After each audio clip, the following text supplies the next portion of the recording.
What's up everyone, Lord Ryujin here bringing you another YouTube video, and I decided I'm going to do a rant video. I was initially thinking about making this 2 videos, and I still might. But I have concerns when it comes to modern gaming. I'm really worried at where it's going. You know, there's all kinds of stuff that's very iffy and shady with certain developers and certain companies, this, that, and the other. Really has me concerned with the future of gaming, because I remember when a game used to come out and that was it. You know, hey, Link to the Past came out. Great, the game is complete. There's no patches. There's no half-broken stuff about it. Now it's, we gotta get this game out by this time.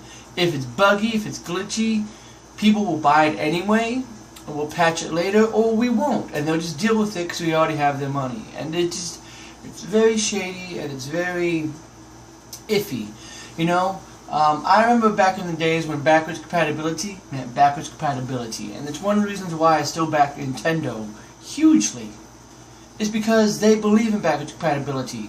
There's none of this whole, hey, I'm going to pop this game in to the Wii and maybe it will work. It's no, you pop this GameCube game into the Wii, it reads it. None of this whole maybe. And the same thing with the Wii U. You pop games into it and it reads it. The 360, some games, not all of them. Xbox One, again, some games, but you know it's not going to be all of them.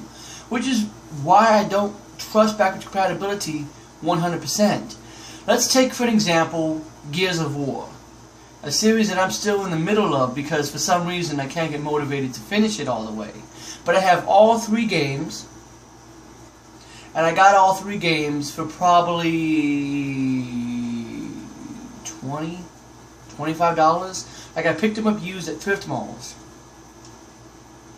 But through the Xbox One, I should be able to just pop those games in, it up the resolution, and there you go. And I'm now able to play the entire trilogy. But no, that's not good enough. You've got to do it yourself and put all the extra work in yourself. Bring the same trophies over, the same achievements over, because I'm sure that there's not going to be that much of a difference with the achievements, and you're going to charge $60 for it when really those 3 games should only be $30 at most. So you're charging double for the same games that are already out and should just be backwards compatible. That's what my problem is with gaming, is everything is about money now, and to an extent I can get it, because again, these are companies, they're corporations, and they need to make money. But you can find money in other ways. You know, I've already talked about this before, about why I don't like the Majora's Mask re-release, is you could have just have simply made that an eShop purchase.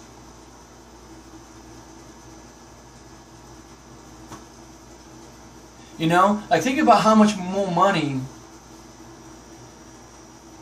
I mean, to an extent I can get it, because Majora's Mask is around long enough to where it could have gotten a re-release. But now there are people that are talking about, like, hey, why don't you release Twilight Princess for the new Nintendo 3DS? And I'm just thinking, because you can pop Twilight Princess into your Wii U and play it. There's no point. That would be that is the kind of stuff that I'm talking about. Why are we so remake focused? If you have it to where it's backwards compatible, like, imagine for a second, and this is the reason why I just don't trust backwards compatibility, is if the PS4 was backwards compatible, there would be no need for HD remakes. And because there would be no need for HD remakes, companies wouldn't start making excuses to start coming out with HD remakes. Because, like, what is it, the Devil May Cry special edition that just came out, which gives you Devil May Cry 4, I played that on my PS3. I still have it, and I can just pop it in my PS3 at any point.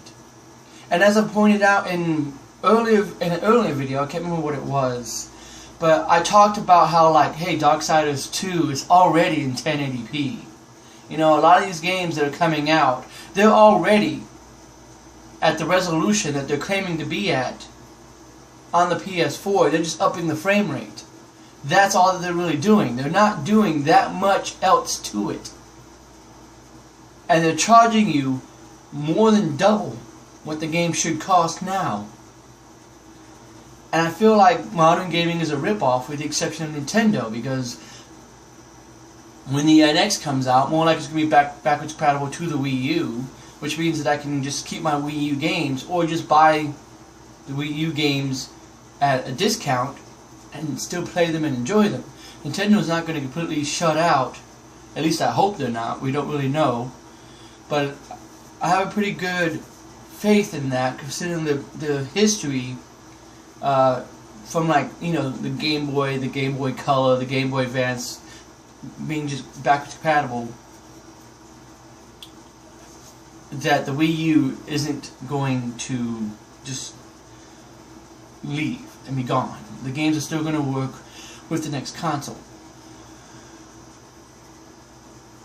And even now, with Wii games, you can still play them on the Wii U. And I like that. You know, I like the fact that I can go out and I don't have to worry about, well, should I buy the Conduit 1 and 2 and play them, or should I wait for that HD remake? No, because they're probably not going to make an HD remake of the Conduit and port it over to the Wii U. And that's what I like more. I don't have to worry about that crap from Nintendo. I have to worry more about, they're going to give us original games, which is what it should be about. And that's another part of my rant, is that I'm worried for Sony, because it seems like Sony doesn't have any of those first-party exclusives. Yeah, sure, we're getting Uncharted sometime. Final Fantasy VII, if you're into that, is a remake, so that doesn't count. Horizon Zero Dawn, sometime. They never really gave a release date for that. And that's sort of what some of my problems are, is that, yeah, we're going to get these games eventually, but Sony's focusing more on third-party games to get by, and I worry that they're starting to get overly confident again, like they did with the PS3 days, and sort of start backtracking and being all like, well, we have the highest-selling console of all time, we don't have to worry about coming out with games. And to an extent, I can understand that, because, yeah, when you are the best-selling console out there, to where the makers of Call of Duty want to bring your content to you first, and Capcom wants to make sure that you get Street Fighter and no one else, yeah, I can easily see where you get that mentality from, but at the same time, that can turn against you. Because when people sit there and they're clamoring, hey, where's our Uncharted, where's our God of War, where are all these, you know, these first-party exclusive games, and you're just like, we don't need them, and Microsoft is releasing their first-party exclusives, and Nintendo continues to release their first-party exclusives, you're still sitting there. But I know that only time will tell with this, because you are not really a first-party kind of company. You know, you give, like, Santa Monica Studios God of War, and when they make one, you release it.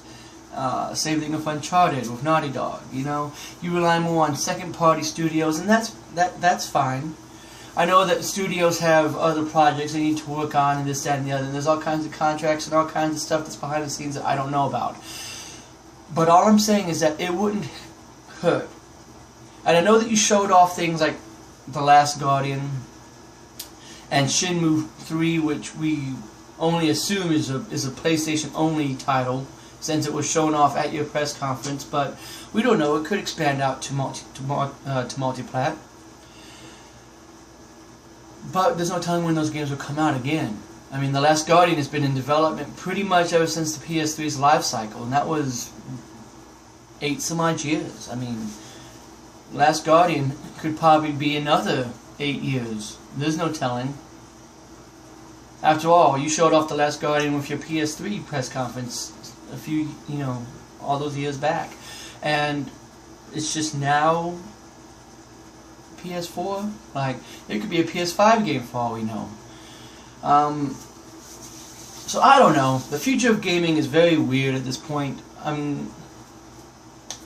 Make sure that you sound off of what you think. You know, I don't like the backwards compatibility shenanigans that go on here. It's one reason why I'm not a fan of HD remakes, because to me they just seem like they're just cash grabs, and we shouldn't accept that. We shouldn't accept cash grabs. We definitely shouldn't sit there and pay with our wallets and tell a company, yes, I will take your $60, $80 whatever game, however much you want to decide to charge for it, just because you give it a shiny new coat. When really, if you look at it, it should have been there. You know, and it's one reason why I sort of made fun of Microsoft a little bit for announcing backwards compatibility, because it's like, yeah, bravo, thanks for bringing us that. It should have been there from the get-go, and Sony should have it too. But if you're not going to have it, then don't have it. At least be like the PS4 and say, we're not going to even make the physical discs work. Or be like Nintendo and have it from the beginning. Don't back and forth it. But that's just my 2 cents on that, guys. Make sure that you share your thoughts as always. Thanks for watching, and have a good one. Oh, and make sure that you share your thoughts. Not only about this, but about Sony. Do you think that they're getting confident again and they might start making a bunch of mistakes like they did with the PS3? Or do you think it doesn't matter because they have like a gazillion PS4 sold? And make sure that you share your thoughts about the backwards compatibility stuff. And anything else you want to talk about, put it in the comments down below. I'm sorry for the long rant. I just had a lot in my head that I was thinking about this morning, and I wanted to share it. But otherwise, I appreciate you guys watching, as always. Have yourself a good one, and I'll see you next time.